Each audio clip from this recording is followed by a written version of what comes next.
Hello, my beautiful souls. You are listening to the Messy Human Tarot. Now, today's conversation is going to be about the light magician energy and the broadcast it sends out. So something that I became very aware of yesterday is actually, if you look at the previous videos, I have a video on the dark magician broadcast. And this is something I only just became aware of because I've been very fortunate enough to be an augur witch who listens to the universe in a very unique way. So I'll give you some context first, and then we'll go into the light magician energy. So I've been getting a lot of signs both through dreams and very specific energetic messages where there is this psychic broadcast going out currently where it's a hovering dark magician energy where the magician's all about manifestation and taking power. Well, it's a dark manifestation thing going on where there is this entity or energy form, something. I'm not really sure exactly what it is, but it's out there. And what it's currently trying to do is convince a large group of people to listen to their broadcast, where that the world is all gloom and doom, bad things are going to happen, nothing good ever happens. And it gives out these really tempting messages that are enticing for one reason or another. Like, sometimes we all know, soda's not good for us. It can actually it has a real harmful impact on us, but it has a sugar type in it. I don't remember what it's called, but it's an additive, it's got addicting quality where it makes you wanting more of it. So think about it like that. It's like soda. There's an addictive quality in it that makes you want more of it, even though it's not good for you. And so in order to break free of its wow, that's interesting that came through. So in order to change the broadcast, we have to actively notice first that we are listening to its message, because it's like the devil energy too. It's got chains. It comes with its caveats, with its contract, like a vow of poverty, right? We don't even know we're taking it. We don't even know what we're signing, right? And that's why it's so important for us to be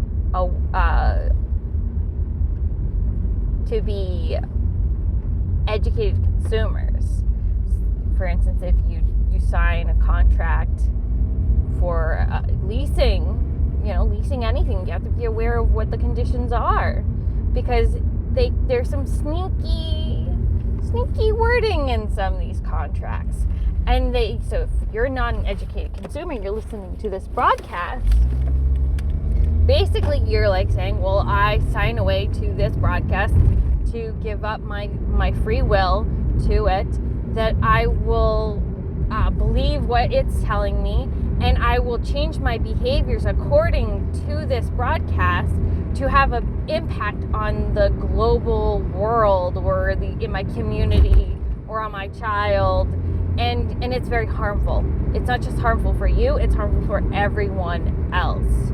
So if you like anything I've said before in the past or now, please like or comment, subscribe, share, pretty please share, because I really feel like a lot of us should know about this stuff. Yes, it's entertainment value only. You are responsible for anything you say or do.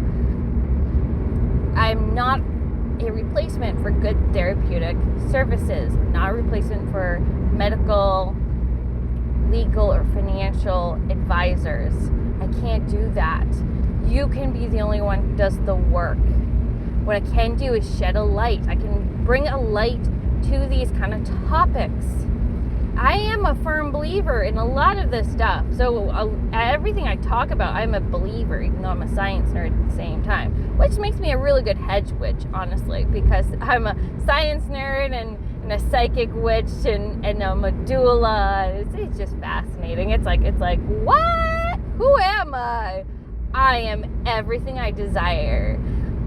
And I'm a Sagittarius, so of course I can do that. I'm allowed. I don't care. I mean, I care, but I care about what makes me feel happy. So I just, it's like a tapestry. I just kind of, make my own pretty little thing to look at, and boom, here we are.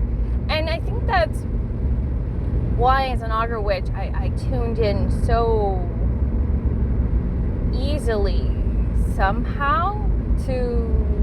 I say that surprisingly, not because I don't believe that I could actually connect to this broadcast, but it sounds like I've been trying to connect to it for a very long time, because I remember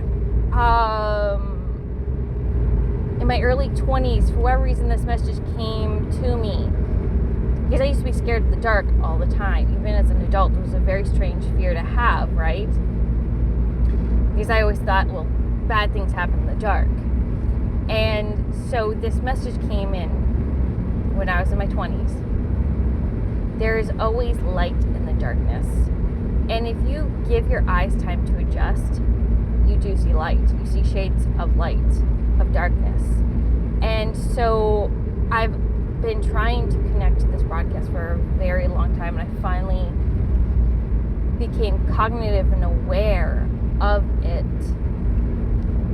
And I think I have been wanting to connect to it for a while, because I will listen to these readers, to these ASMR Reiki people, because I've been seeking it out and not knowing that I didn't need these Reiki people to seek it out. You don't need me to seek it out. You can do this on your own. But sometimes when we're learning how, we reach out to these sources of light, people who are tapped into the broadcast, whether it's conscious or unconscious. Like, look at some of these Reiki people. There's so many amazing Reiki healers out there who are so connected to the broadcast.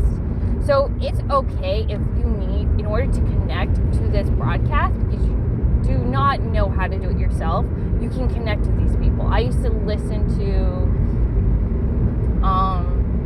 Krishna Das all the time to go to bed, because I needed to connect to the broadcast just to go to sleep.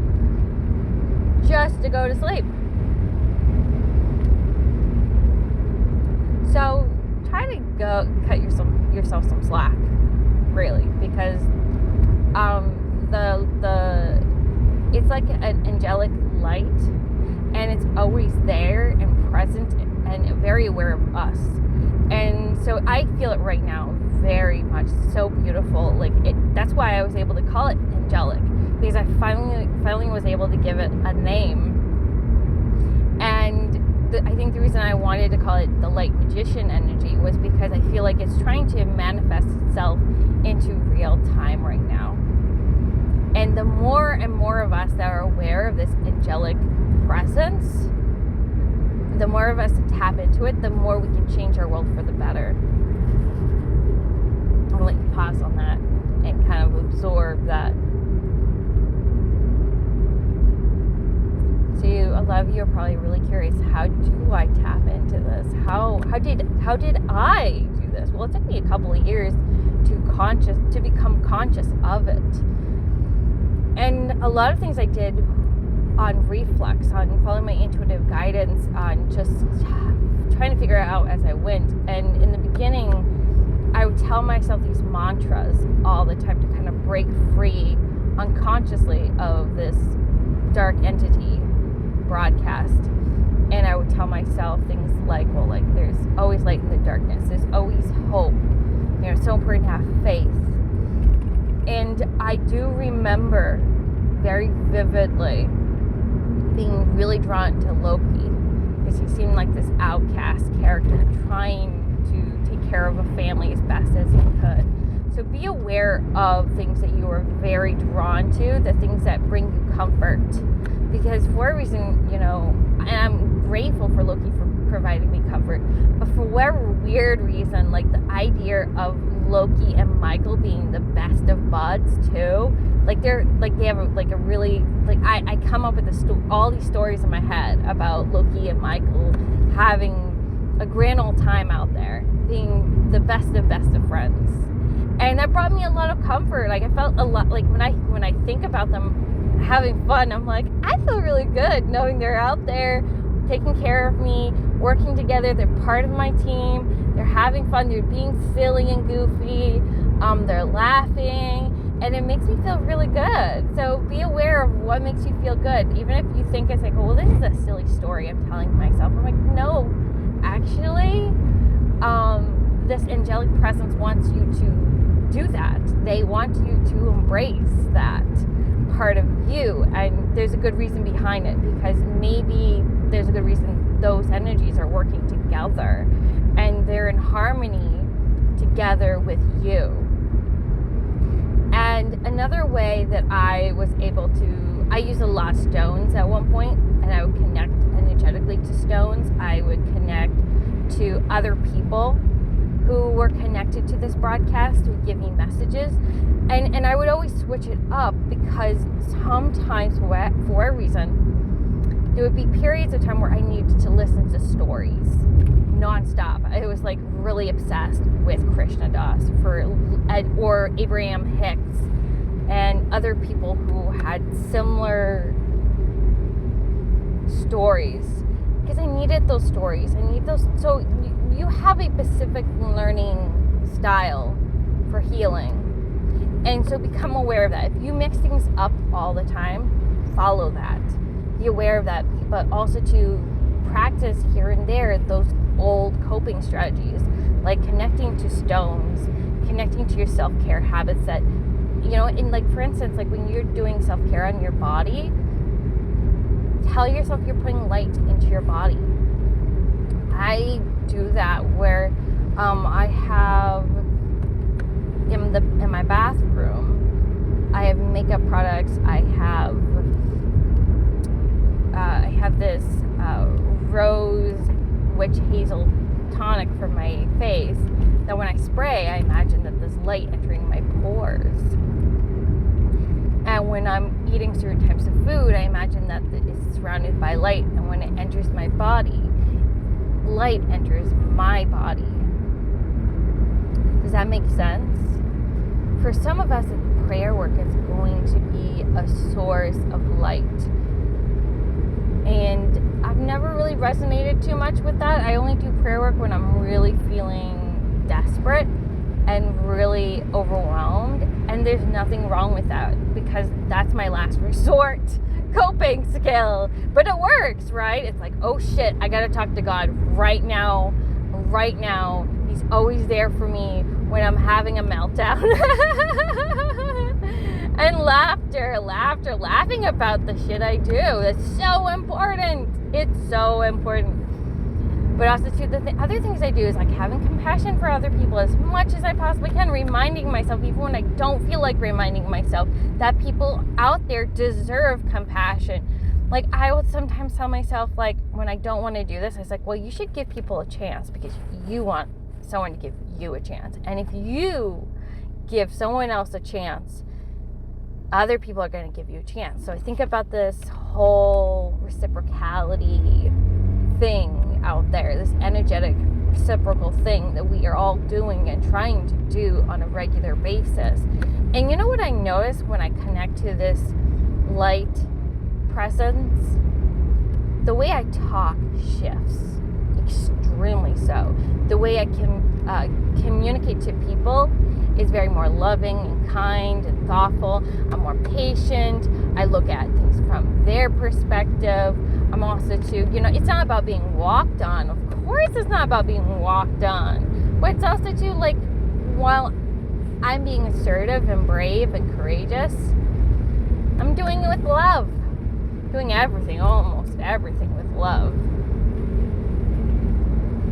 And we could keep going and talking about the how. And I think will happen over many different episodes. So just be aware of that. If you're still struggling with the how, this has always been my approach with the how, is learning takes time. You have to give yourself time. We cannot talk about the how in one episode and things will magically get better. It's more of a repeat, rinse, repeat process. So some cleansing does need to occur, but also to us continuously practicing coping strategies, continuously trying our best to connect to this light frequency. So the how will come as you practice.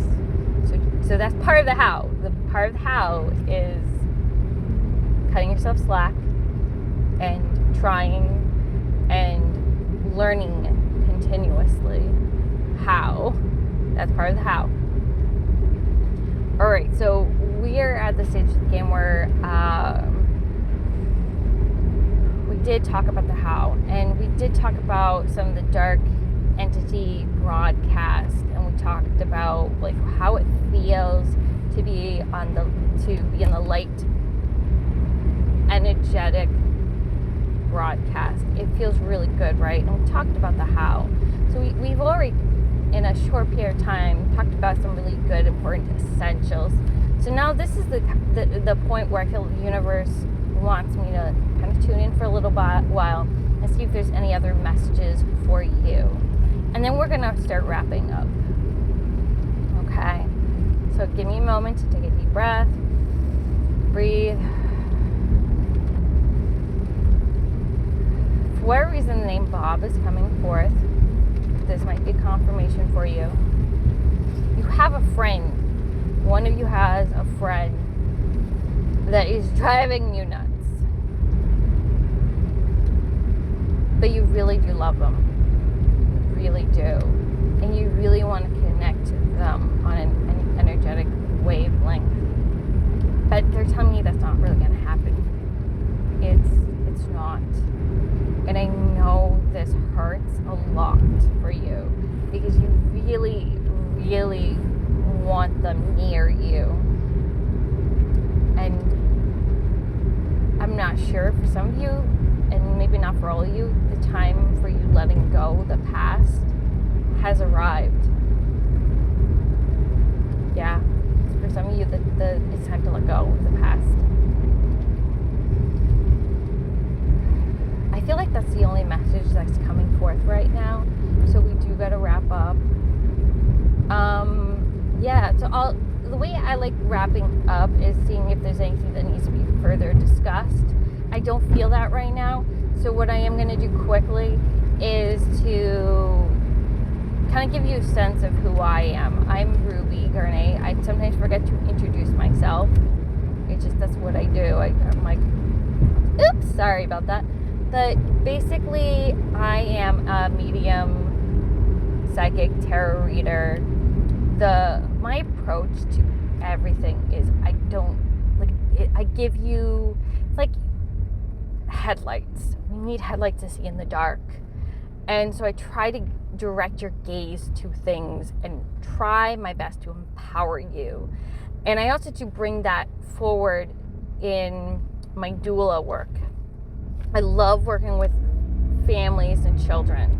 So if you are also too, if you like anything we just discussed, and you want me to incorporate it with the doula work, or you're not, you don't feel it for the doula work, but you want a doula, all my information is down below, the emails, everything. Reach out. I feel like there's a lot of scammers out there, and the only way I can think of protecting my clients is you have to reach out to me via email, because that's, from what I can tell, the most secure way to know who I am and who you are. And through that, I'll let you know what my rates are, which are always susceptible to change, unfortunately, with the way things are always constantly changing in life. But I will do my best to give you fair wage, that feels good for us all. I mean, well, at least for me, unfortunately, I always have to make sure it's fair the most for me. I have to. But yeah, feel free. Like, I specifically, what I do is I'm a family and transition support doula.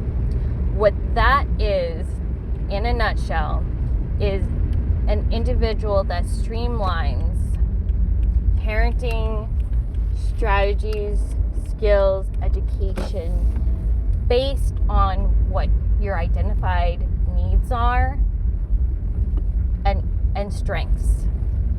But also too, what does the home environment look like? Because it's so important for us to know before I even do anything first. Like, I need to know what your environment is, and also to what the family dynamics, the family style, are there any religious belief systems? These are all things that will inform the individual care that you receive.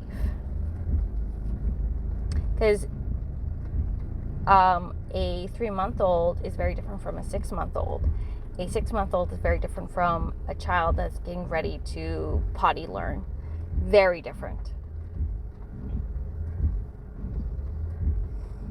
And I could talk more about it, but I think I did a really good job describing what that is.